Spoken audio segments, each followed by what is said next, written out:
Good day, students. This is science class for grade 10, chapter 6, Life Processes. Students, in today's class, let us learn in detail the human respiratory system. Kindly take out your science textbook, page number 104.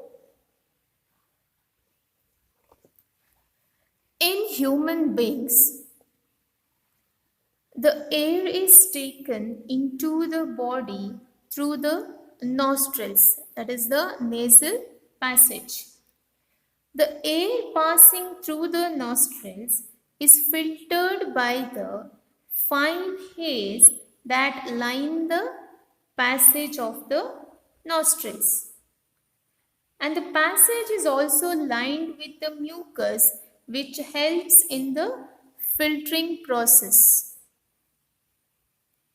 And from the nostrils, the air passes through the throat and into the lungs. The trachea or the windpipe has many rings. Can you see the rings here? And these rings are made of cartilage. Cartilage is nothing but it is a flexible tissue, and these rings are C-shaped. The larynx, also called as the voice box, is a hollow muscular organ forming an air passage to the lungs, and also it holds the vocal cords that is required for the production of sound. And then the pharynx. Pharynx is nothing but it is a cavity behind the nose and the mouth, that which connects to the esophagus. Esophagus or the food pipe is behind the windpipe. And within the lungs, the passage divides. Can you see the division here? This trachea or the windpipe, it divides. And it divides into smaller and smaller tubes. And these tubes have these balloon-like structures, isn't it? Yes, and these balloon-like structures, they have zoomed this and they have shown here the balloon-like structures called the alveoli. Called the alveoli. And you can see here the tubes, the passage which divides into the smaller tubes are called as the bronchi. So these two are the bronchi, and the smaller and the smaller tubes are the bronchioles. Okay, and these bronchioles have the small balloon-like structures called as the alveoli. And the alveoli provides a surface where the exchange of gases can take place.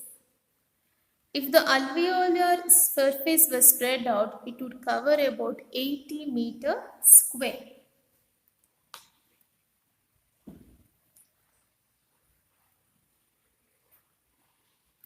And the walls of the alveoli contain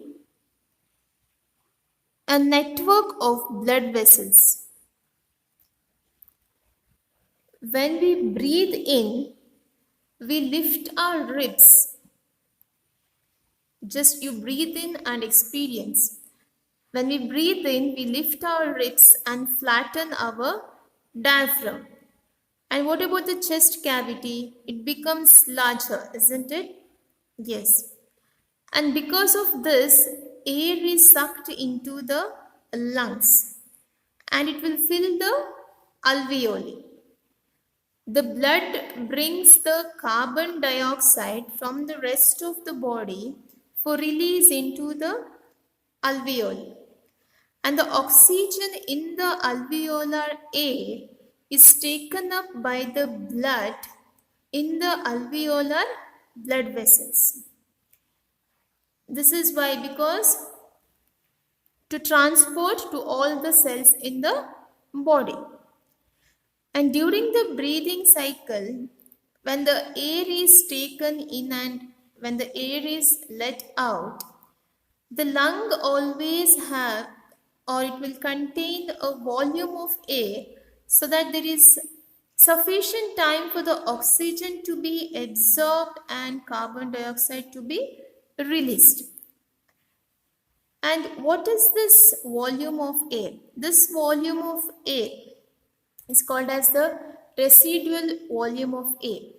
So residual volume of air is nothing but it is the amount of air that is left after we exhale.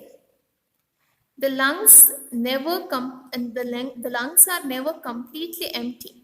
There is always some air left in the lungs.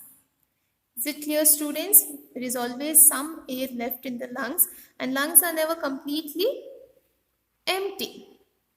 So there is some air that is left after we exhale.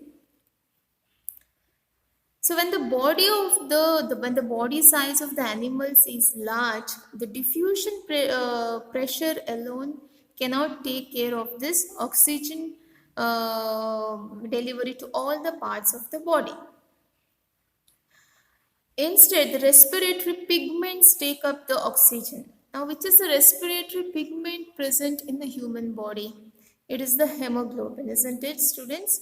Yes, so respiratory pigments take up oxygen from the air in the lungs and carry to the tissues which are deficient in oxygen before releasing it. Different animals have different lung capacities based on their activities. For example, the cheetahs, they have evolved a much lung capacity than humans. It helps to provide oxygen to all the muscles in the body. Okay, to its body, it will help to provide oxygen to all the muscles in its body, and it will allow the cheetahs to run very fast because of this. Okay, they have much more lung capacity than the humans. So here the oxygen is rushed to all the muscles in the body because of this respiratory pigments. So in human beings, the respiratory pigment is the hemoglobin, which has a very high affinity for oxygen. So this pigment is present in the red blood corpuscles. So carbon dioxide is more soluble in water than oxygen. Okay, and hence it is transported in the dissolved form in our blood. Carbon dioxide is transported in the dissolved form in our blood. Is this clear, students? Yes. And if diffusion were to move oxygen in our body, if diffusion was the process to move oxygen in our body, it is estimated that it would take 3 years for a molecule of oxygen to get to our toes from our lungs.